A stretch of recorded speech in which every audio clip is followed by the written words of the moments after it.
Hi there, I'm Sarah Sheehan, and welcome to my podcast, Transformational Thinkers with Sarah Sheehan. Today, I'm joined by Dr. Rob Leone. He is a professor of human resource development at Idaho State University and a dynamic speaker, consultant, and business owner with over 20 years of experience in workplace culture, leadership development, and performance improvement. He specializes in helping clients build human-centric, sustainable systems and initiatives that align organizational needs with employee well-being, driven by the belief that work should fuel the human spirit, not drain it. And I absolutely love that quote, Rob. Welcome. Thank you. Thanks for having me, Sarah. Absolutely. It is my pleasure. And so, Rob, as I really started to dive into you and your background, I'd love to hear from you about your dual focus in teaching and consulting and how that may be fueling you. Oh, it's absolutely fueling me. What a special place to exist, right? So I consider myself very fortunate that I'm in this line of work, teaching, which so many people want to do, right? As we see people go on in their careers, they want to give back and teach. And I'm fortunate to be existing in this space. But it just so happens to be that my students at the graduate and undergraduate level are industry professionals. And I get to work in organizations and consult in the same space I'm teaching. Of course, it looks different. The time frame's different. But right now we're working on psychological safety in one of my classes. I work with that daily with clients, right? And so the fun thing is that I get to lean into both venues, both domains, the research to inform the practice in my classes, and then in the organization, drawing from that research very carefully to create systems, products, models, things that are actually going to almost shortcut or, use the language, hack a process so people could be more effective quicker than a long drawn out development session. And so it's a lot of fun. My students definitely benefit from it. I get to bring a lot of examples back. I get to bring job postings back. I get to bring projects back from industry, even if I'm not even affiliated with the organization, work with different groups for different things. They're like, hey, Rob, can we have someone help us with this? So it's really great. And one of the added benefits of this, I think, my students have a great sense of the gray nature of life and issues in organizations. And I think in academics, we sometimes paint the picture, it's black or white. Like this is the answer from the textbook or the theory, and this is how you approach it in the organization. And organizations are messy because people are messy. For sure. And so what we've taught our students, so our program has students from all sorts of industries because we're focusing on leadership, change, the psychology of work, these different things that are going to help them be better humans and better leaders. And we remove the context. They bring the context to the class, but we give the models, we give the framework, we give the research. And so it's just a really great place to exist. Excellent. And so, Rob, what would you say are your differentiators as compared to others that may be bridging academia and consulting and in a similar field? Sure. So I track some of my success and really my superpower, right? My differentiator to my pre-academic work where I was managing and leading teams and earning my lumps that way. And then got into academics to find solutions and answers and then back out of academics into industry. So where I add value to organizations is that I can work with a group from pre-hire so that we determine what they're looking for and make sure that we get the best candidate to fit what they're looking for all the way through terminations or retirement in terms of what's going on in the organization and how do we build systems whether it's based off of my tools, some vendors' tools, something they read in a book or a manual. And so I've been successful at taking such things because I understand the human behavior element Mm-hmm. to build systems so that we're working with leaders to do leadership development. We're working with the entire team to do organizational development. We're working with individuals as appropriate to do self-development. And so that's kind of the space I exist. Do I do keynotes? Yeah, I do keynotes. I do large format delivery. I'm a facilitator for strategic planning, facilitator for retreats and high stakes meetings, and they all come together into a toolkit that I can draw what I need when I need it to be able to better serve and we call them partners because it really is. It's not so much a client that we're working with them. I'm getting the calls at odd hours of the day for advice, for coaching, for quick assistance and feedback to work through to keep essentially, you know, their train on the tracks. Mm-hmm. I noticed that you have a lot of very practical models on your website, and I'm sure that is very helpful to you in working with clients in terms of making it very actionable and Yeah. understandable. Yeah. So, there's a number of them there, but three terms we hear frequently in organizations: motivation, performance, and engagement. What does that mean and what do we do with that? Mm-hmm. Right. And that's the big challenge. We could read about it in a book. And oftentimes in a book, they say, this is what I did and just do this. And the reality is that you're missing a lot of the context. That person had a particular team based on a particular set of expectations, beliefs, and goals. You just can't take something and drop it in somewhere else, right? So Right. what I've done is created these tools based on these popular concepts, based on the science behind them, so that we're actually talking about them correctly, right? We're not going in and say, this is how you motivate people. We change the language. You can't motivate people. You can cultivate the conditions and you create that path for them to be motivated. But here's a tool to help walk you through that so that you don't necessarily have to be thinking about this in terms of what did the science say or what did the presenter say. You actually turn to the tool, you lean on the tool, and you use the tool to help you walk through those situations, to troubleshoot, to add value, to generate engagement. But it probably also helps long term because they can look back at it and remind themselves of what they learned in the experience where you used it.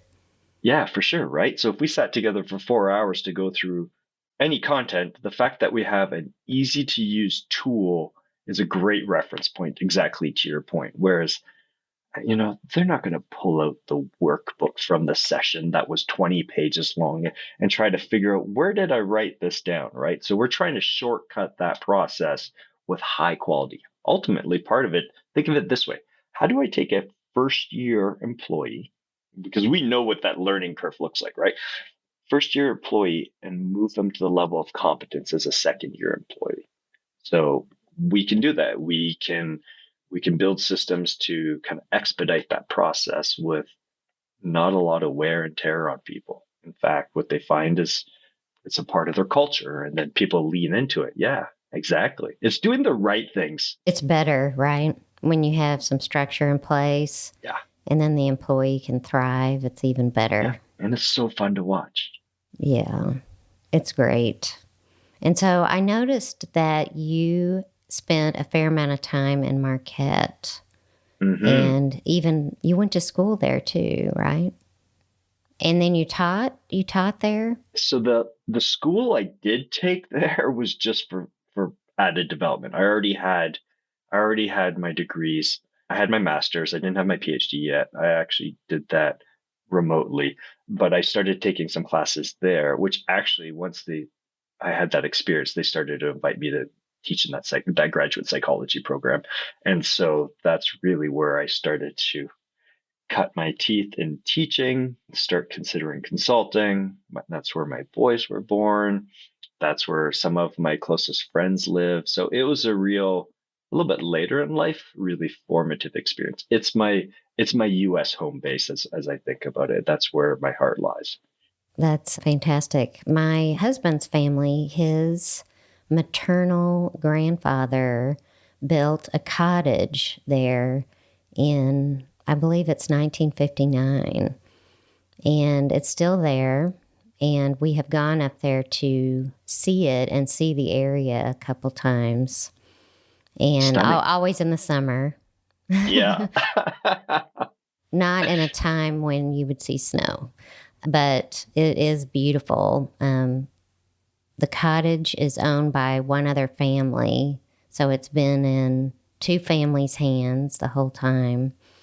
And it's on a small lake called a train. Mm-hmm. I know exactly where you're talking about. Yeah. It's just a beautiful area. But bring bug spray, right? Right, in the summer for sure. Bring some bug spray. The last time that we went, we actually stayed on Lake Superior. It was really nice. And so the interesting thing is from Marquette, once you're standing on Lake Superior, my hometown is just northeast of there, due across the lake. Okay. Wow. Yeah. Big lake.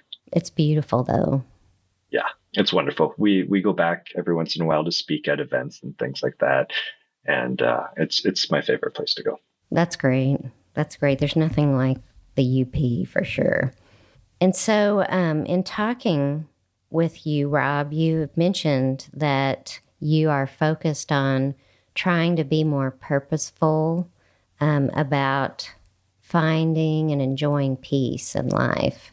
And I'd love to hear a little bit about that. I'm not quite sure what stimulated this. So one of my big development experiences was when I was in college. I started to read and research Daoism. And that is what I truly identify with. And it introduced me to a level of peace and balance that I was not familiar with. And for many years, I've hustled for performance. Actually, I really enjoy working hard. I enjoyed it as a high school student. I enjoyed it in college. I enjoy it now. I'm really fortunate that I get to choose who I work hard for now and how I work hard, right? A little bit different. Very different. Yeah.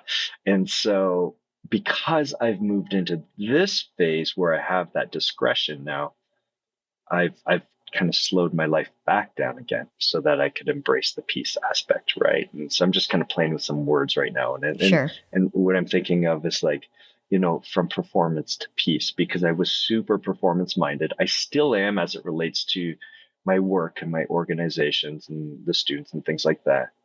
But what's really present in there is this peace, slowing down, this appreciation of beauty, taking it in, and not being in a hurry. What am I running away from, or what am I trying to run to? I don't know if I have tomorrow, right? I really don't. And so my priority is be the best person I can for the people I love and I'm connected with. And that's beyond my family. It includes my family, of course, but also community and friends and things like that. And not to be a doer, but just to go through and exist. And so being purposeful with those reflections has been an important part of my process. I was just telling someone the other day, they were asking about some of my fitness routines, and I shared with them, I said, starting last summer, because my load both in teaching and consulting really diminishes in the summer, I was able to get up every morning, go sit on my deck, and we're on the side of a mountain. And where we live, we get 300 days of sun a year. And just put my pad out and my foam roller and roll out, stretch, and just get centered for 30 minutes before I started my day. I could never have done that 10 years ago. I totally understand that. Earlier. But where I am right now, that's I'm prioritizing based off of where I'm in life. That's pretty awesome. And so with all of that, I would just offer that in addition to what you're talking about as the pivot between performance and peace, that for me, it would probably be centered in mindfulness and getting more present in a situation so that I can show up more as my authentic self. I agree with that 100%, right? So think about it, right? when I'm not present, and I'm assuming you're probably not too different, we're not our best, right? Mm-hmm. It's hard to live that authentic self when we're not present. And you Mm-hmm. usually hear about it afterwards that the kids are pissed off now, or my cousin's pissed off now. You know what I mean? Like all these things, Right. like, and then you're like, oh, but learn from that, heed the feedback, and yeah, exactly. I don't use the term mindfulness as much. It's just to me, it's peace and calm. Awesome. Awesome. And the last part of that for me is really putting myself out there with courage Hmm. to constantly sharpen the saw. Awesome. I love that because yeah, and interesting. You have to have a level of self awareness to even do that, right? Mm-hmm. So, and once you have self awareness, you could stack these things in the right order. Mm-hmm. And I think about a younger self, I don't know. It took a lot of work to build courage Oh, and to yeah. find the internal resources to sequence that, to do that. And now at this point in my life, there's things that are really tough that I try to do at times, but it's a lot easier, right? It's like skill development. The more we practice it, the easier it becomes. And that's what's so cool about what we do as a profession. So little of this is talent based. So much of this, and what I mean by talent based in Yes. terms of your pre wiring, Yes. right? Are leaders born or they create? So much of this is about the journey and the development over time.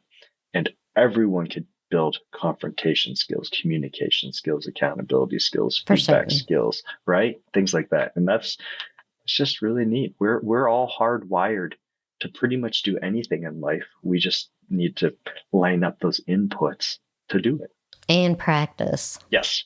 right? So that we can get better. I noticed that you have some very fascinating research on athletic identities and workplace performance.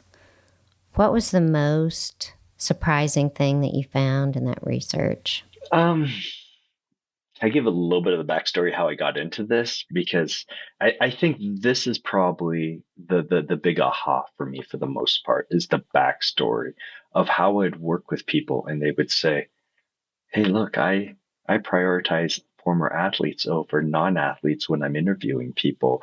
And then you could Mm. even go online. I don't know if these companies still exist, but there's a couple different things. They outwardly say, hey, we're only looking to hire athletes. Or there's other companies that are like, hey, you're a former athlete, we'll headhunt for you and get you a job. So those are two different things.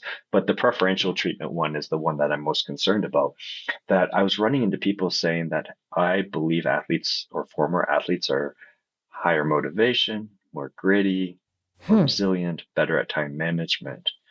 And I just kind of took that in for years and just let it marinate in my mind Mm-hmm. because I didn't know what to make out of that. Because as a college athlete and athlete all my life, there were people on my team I'd never hire. Like they were that and Mm-hmm. people probably thought about me as that at times also. Mm-hmm. Some people weren't hard workers. They didn't have good time management. They Right. weren't kind. So I was like, where are you getting this information from? Mm-hmm. And so over time we started to build out a framework to measure this. So one of the things I like to do is I like to do research that contributes directly to practice. And my goal is to find these things that help solve some of our workplace problems. And so I've done this with a variety of different topics and things like that. And so we went to test it, and what we found, and we ran some rather robust testing models on it.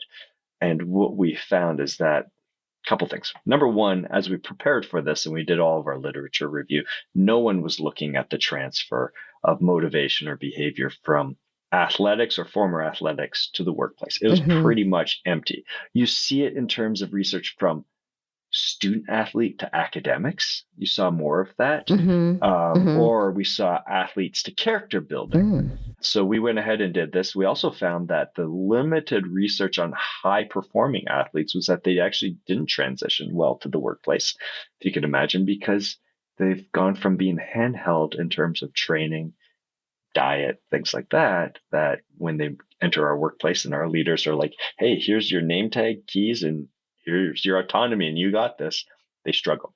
So what we found was that there was no actually conclusive evidence. There was no relationship between former athletic experiences. And we sliced and diced this. Like, high school, college, pro, semi-pro, Hmm. niche sports, types of activity. One of the neat things we did do is we evaluated people's training or activity level in terms of physical exertion volume over time as a variable also. Mm-hmm. So for example, if you were a road biker and you biked 10 miles a week, this much amount of time on the bike, we had a metabolic output table that would give us factors, and we would enter that in, and we use that as part of our variable sorting and our analysis. And so we really tried to slice and dice this in a number of different ways. What we did find is that there is some accuracy, there's some truth to this concept of people that identify as athletes. So it's an identity factor, Mm-hmm. Sure. will demonstrate higher levels of discretionary effort in the workplace. However, there has to be other variables in between. And the variable is self control and locus of control, which is, Interesting. do I own my experiences, or is my success and failures tied to something else? Mm-hmm. And so, what does this mean for an organization? It means it's really hard to operationalize, because you can't just Mm-hmm. say, hey, what's your athletic identity? Or do you have athletic identity? And then you're a good fit. That does not work at all. Mm-hmm. Instead, still true to a lot of screening processes, we need to look for people with higher levels of locus control, because that does lead to discretionary effort, as well as self-awareness and self-regulation are factors.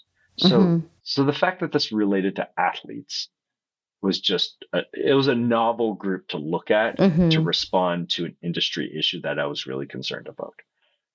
But I also noticed the people that were talking about this were former athletes. So I've Interesting. never had a theater major say I give preferential hiring to athletes. So Well, you know what I mean? So I right. believe, and that was part of the paper, one of the editions of the paper, that where I kind of try to share, like, look, people are learning skills in all sorts of Sure. environments, in band, in theater, in Lego tech club, all these different For things. sure. Those things are stacking and building towards character and workplace readiness. So at the end of the day, nothing really special about athletes as it relates to organizational performance and success for the most part.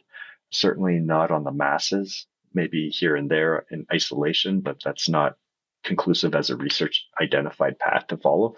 But it's neat to see, because now when someone's like, hey, this is what I do, I could say, well, let's have a conversation, because a lot of our work's actually moved into this hiring phase. So we've got brought in by clients to fix problems and address issues. But Mm-hmm. so part of the evolution of that is to move backwards in the life cycle with the organization to actually start this before they're even hired. So we Right. look at pre-hire screening, which relates to this athlete thing. So people bring this up, and I say, well, whoa, we got to talk about this. What is it that you're looking for? You're talking about fit. This athletic concept's not a fit factor. These are your fit factors we need to look at instead. We get them hired, screened for fit, and then we integrate this into the onboarding. And then that's what's really strengthening that downriver path from there. But like I said, most of the time we're starting later with the organization in that, and then we've moved earlier to help improve the quality of their culture and processes. Mm-hmm. That's very interesting. One thing in listening to you talk about it is that it sounds like discipline that an athlete might have, which might also be the same for a musician Mm-hmm. or a thespian, an actor.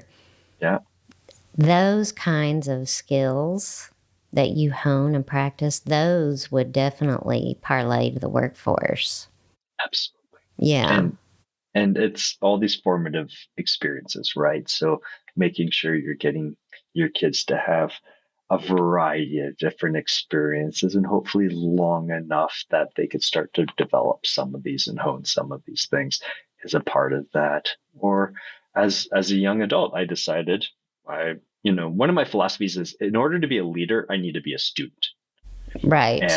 And so if I want to be a better teacher, better trainer, a better consultant.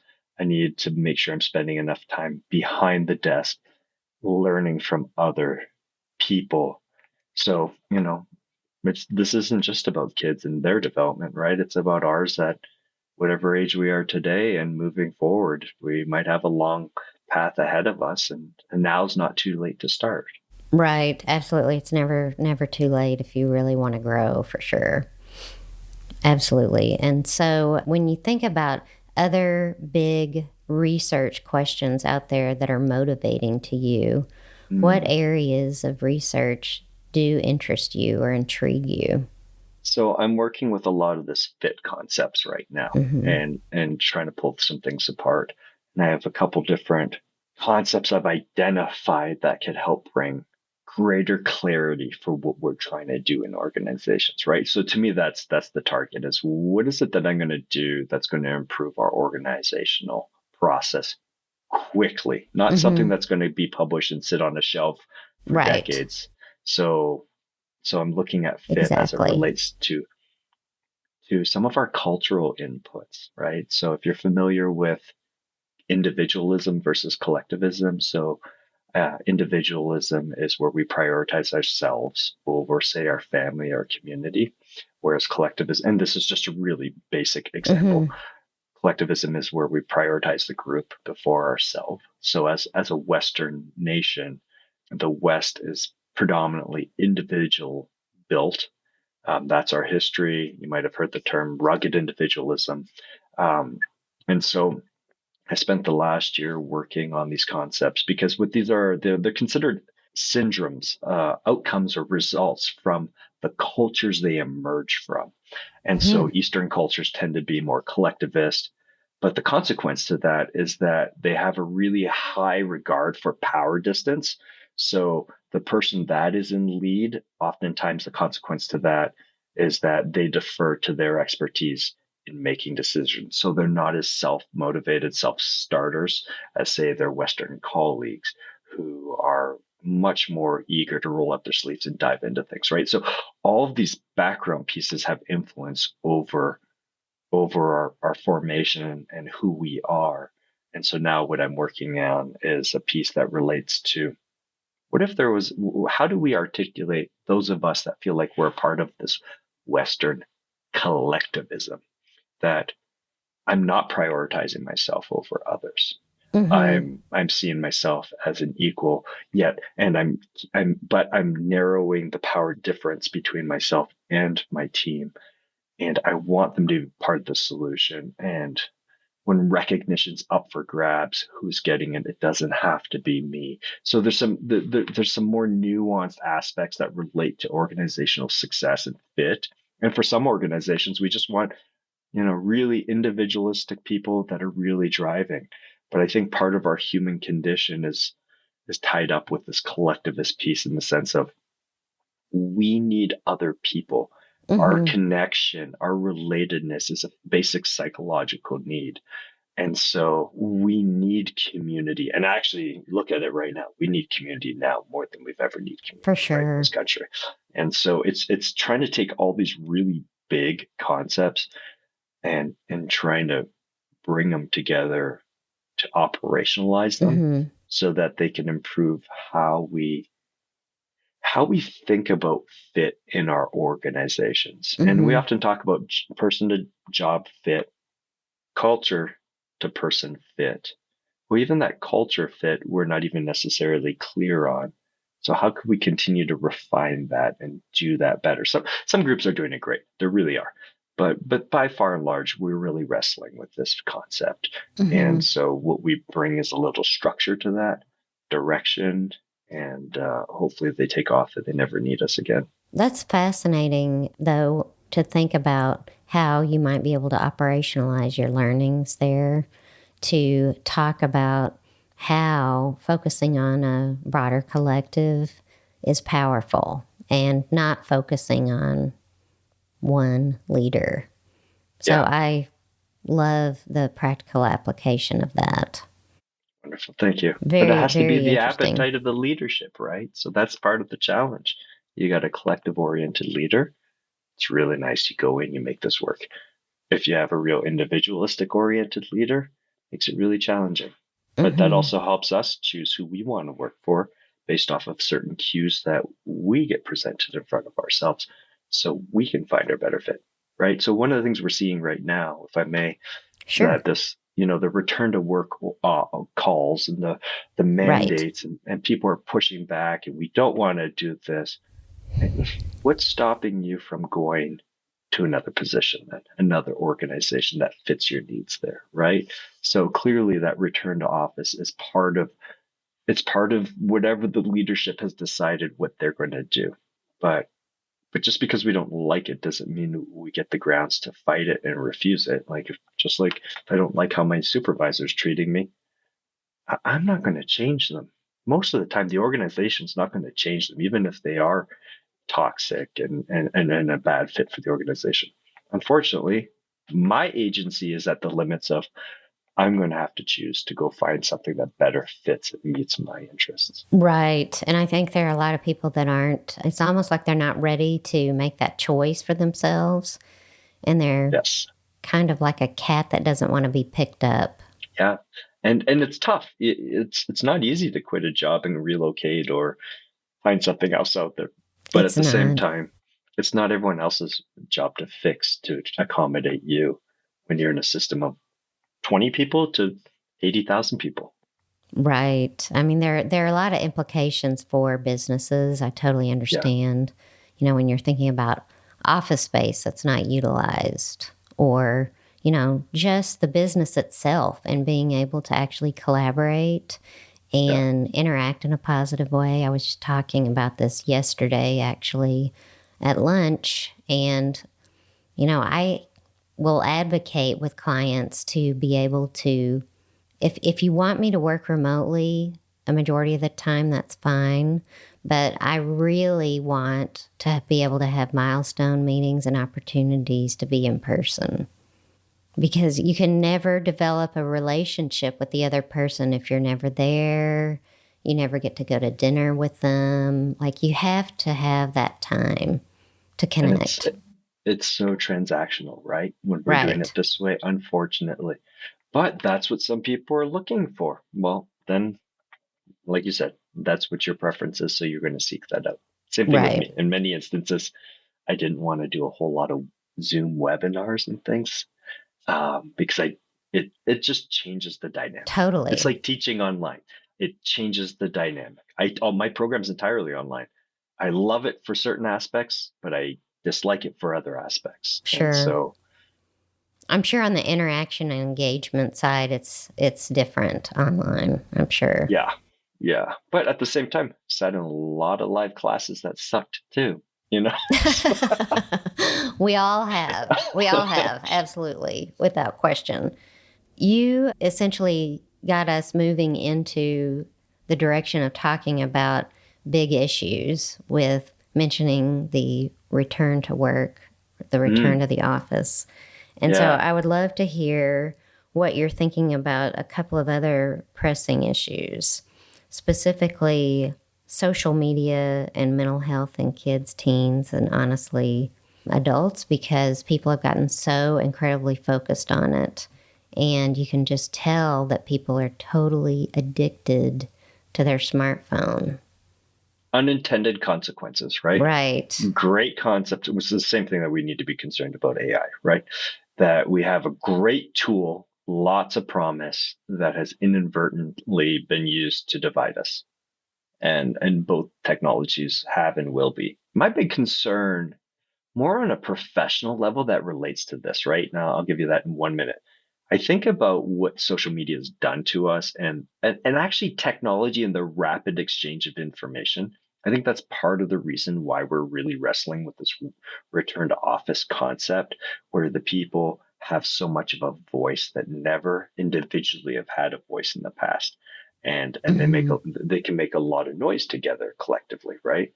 But my concern is what's happening outside of this where we are right now. People listening to your show and listening to me are on the same page about several things: self development, Mm-hmm. leadership, compassion, right? These things that we are a part of now a part of our DNA, right? Yeah, we've read about them long enough that we live it now. Mm-hmm. There's a lot of people not doing this work out there. And that's my concern. And I don't mean like everyone has to listen to Sarah's show, right? As much as that would be great if they all did, but there's a lot of different shows out A there, lot of programs opportunities. that we're all in the same line of thought. We're all, like I said to my wife the other day, we're all drinking the same Kool-Aid, right? Self-development, I'll own my experiences, difficult conversations, emotional intelligence. But my concern is that as we continue to grow in this level and this pace, because we are making growth change, we are changing. For sure. Our bodies are changing, our physiology is changing, our minds changing because of this. Well, what's happening with those that aren't changing in the same direction? So, and you see this in organizations where some of the gaps between employees in the same kind of employment line are really broadening due to a variety of situations, not just listening to podcasts or not, like life things, all different things that occur in life. But you definitely tackle the world differently when you have a greater level of self-awareness For sure. and self-regulation than someone else that is really in reaction mode. You used the term ruminate earlier. They're not even aware that they're ruminating. At least, we know the term and we can spot it, right? Mm-hmm. And when I think about rumination, I think about old wagon wheels, the tracks they lay on a trail, right? Mm-hmm. Ruts. Our thoughts are falling into these ruts consistently, but at Mm-hmm. least we have the awareness to say, look, let's stop giving that mind space, let's stop giving that attention, and those ruts will kind of heal and come back up. And that's by minimizing our rumination. Our colleagues, in some instances, and friends, community members, are don't even know that exists. They don't even understand how that happens. They don't know where their mind space is. And that's my concern. And my heart goes out to everyone for everything we all are challenged with and working through. But my concern really is that there is an increasing gap between those that are doing the self work and those that aren't. Mm-hmm. And that's going to create a new complications of the workforce that we're not even talking about yet. And that's going to be exacerbated by social media and Mm-hmm. AI. Are you seeing the folks that might be less self-aware or not self-aware? Are you seeing any correlation to age or generation, or are you just seeing it all over the board? It's all over the board. It's Interesting. indiscriminate. It's but what I'll tell you though, it's usually it stems from needs and needs-based fulfillment, right? It's hard, and so part of my work and research is in the motivation space, and it's one of the things we bring into organizations to help people understand this. Our people that are struggling are usually struggling due to a lack of certain needs being fulfilled.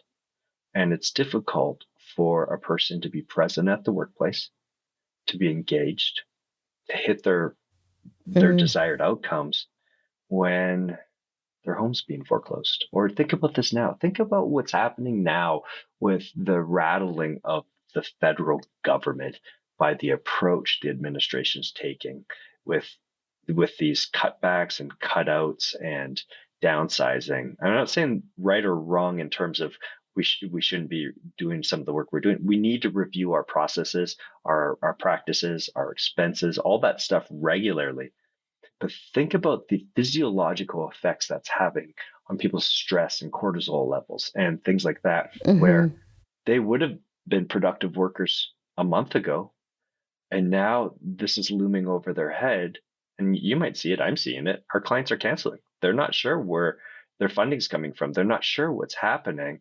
And so now when you're really skinny on those resources, and maybe both of you work in government and you're not sure if you're going to have, like, we're doing such a number on people's psychology right now that is what really concerns me.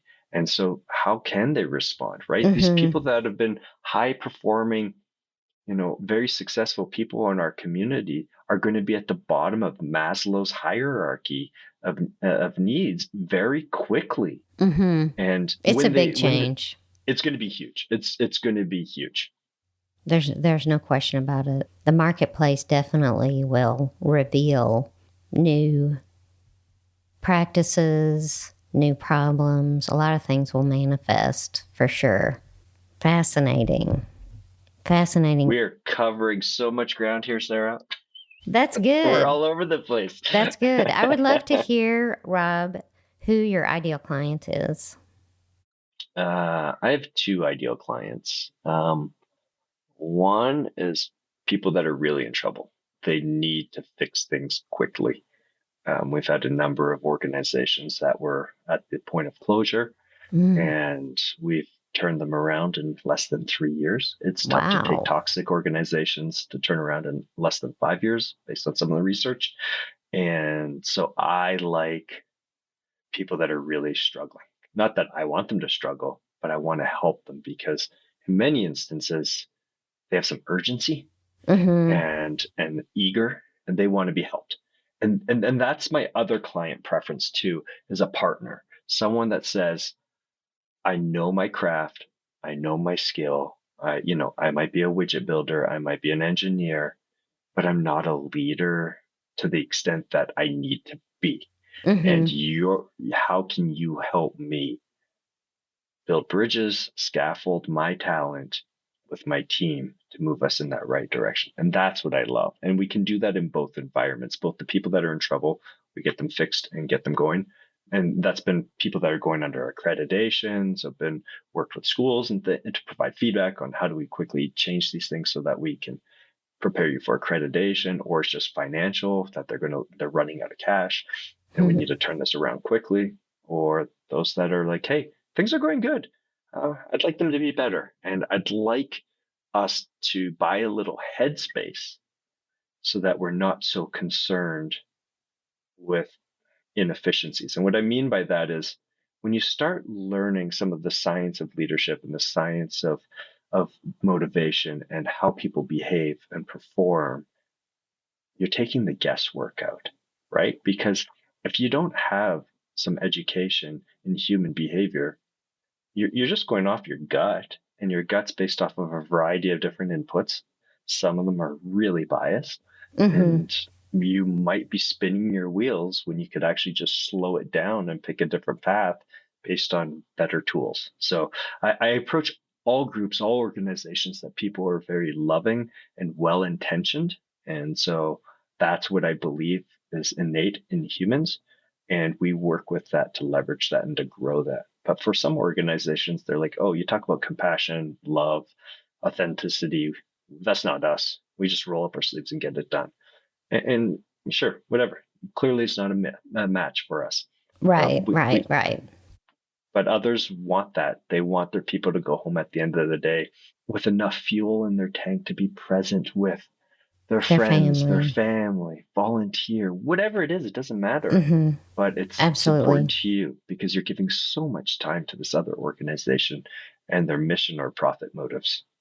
And so the size of your ideal client varies, I take Yeah. it, Yeah. small to large Yeah, enterprise. I like small to medium sized enterprises. If we're getting larger, then work units, work teams, I like to work within those because those are just like a replication of a medium enterprise, right? Or a small enterprise.